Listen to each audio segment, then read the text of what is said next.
Hi, Stephen. To access your Cengage account, go ahead and go to www.cengage.com. Click Sign In the upper right-hand corner.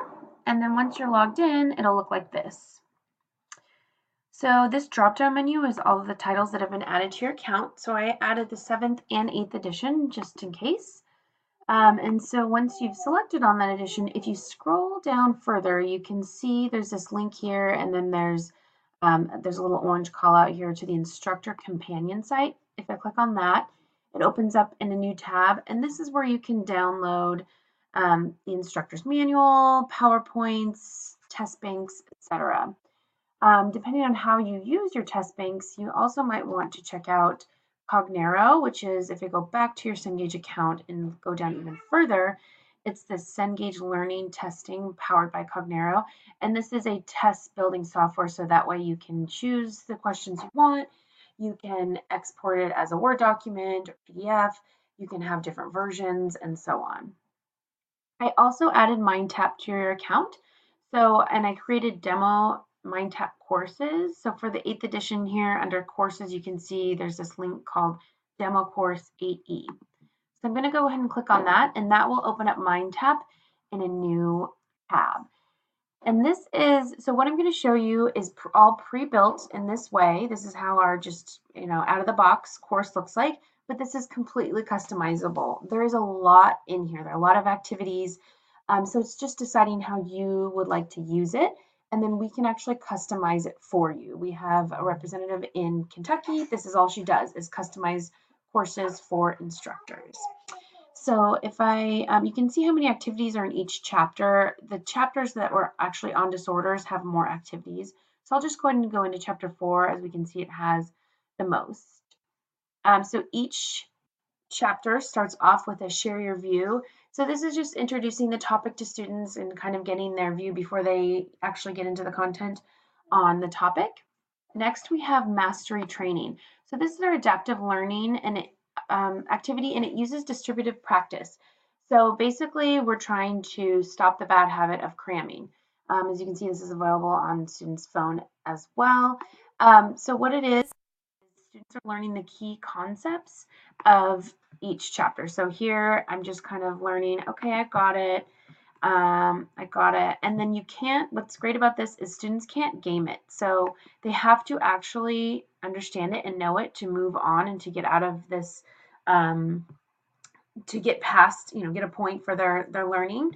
And then so I'm just still saying, got it, I got it. And then what's great is it kicks them out after a while, and it lets them know when they can come back, and they can, but they're not going to get for it. This is just what it looks like. So that's what I mean by distributed practice. It kicks them out, and then they have to later. So, I'm just kind of clicking through and things. Okay, so you kind of get the picture there. So that is mastery training. Next, it goes into each section of chapter 4, and we broke them out like this because a lot of instructors, we realize, don't cover everything. So if you want to hide sections, change the order, you can easily do that. So here's the reading. This is the ebook. This is available through the app on students' phones. They can even do it offline. So it downloads to their phone or iPad or whatever device they might have, and they can access it offline without Wi-Fi or using data. So this is the ebook. Any key terms I can click on and get the definition.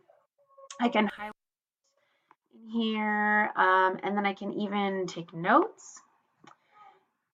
And what's great for students is actually access all of these notes and highlights in the Study Hub app. So it's an easy way for them to study. They can even print this for a study guide on the go, and it's all organized. These are all my notes that I just took here. I'm going to go and delete this. This is in your account here. And then they can bookmark things. This is the read speaker. So this actually reads the book out loud to students. Again, this is available through the app as well. So students, if they're on the go, they can be listening to the book. Okay. Throughout the book, there are these concept clips, and these are actually available outside the book as well. They're just short, kind of animated fun videos, I guess you'd say, for students to learn some key concepts. So these are throughout, again, they're throughout the ebook, and then they're also here in the learning display. So you can see they're animated. I'm just kind of skipping through here.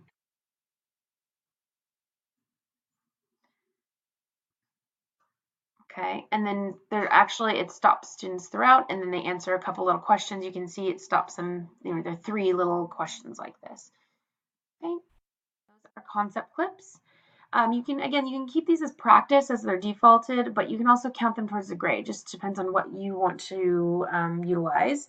Next is a quiz. So there's a quiz for each one of these sections of the chapters, just as kind of a reading check.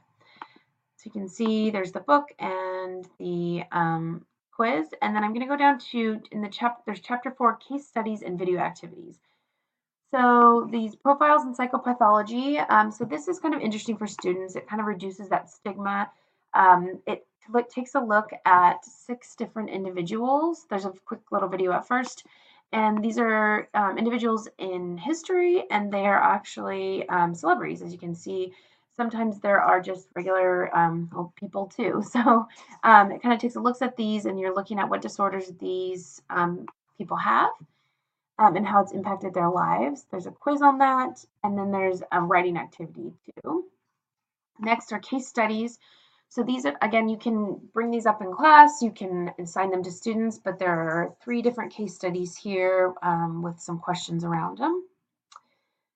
There is a video in this chapter, so this is a video, and then there's an activity where students are uploading something as an assignment, or you can just pull that up in class too. And then there's a chapter quiz as well.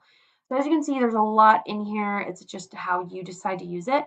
Also completely customizable. So if there's a video that you like to use, you can easily add that. So if it's something that you have on your computer, you would just add it here. Or if it's a YouTube video, you can easily search YouTube.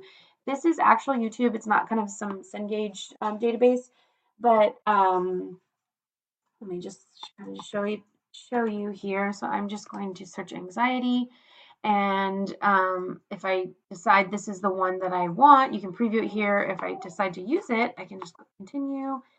I can add any kind of text around it if I'd like to, and then I can even, let's see, there's too much text here, just clean this up. You can, let's see, if I want to add this to chapter 4 and I want it, let's see, I don't know, at the end, let's just put it there, and I can just click add. And what's great is we have an agreement with YouTube so that there are no ads in it, so students don't have to watch ads, and they watch it right here in MindTap. So if I click on that, here it is, and it's embedded in MindTap out to YouTube. Okay, so I know a lot, but just let me know if you have any questions. We can walk through this together, but I just want to give you a little demonstration. Thanks.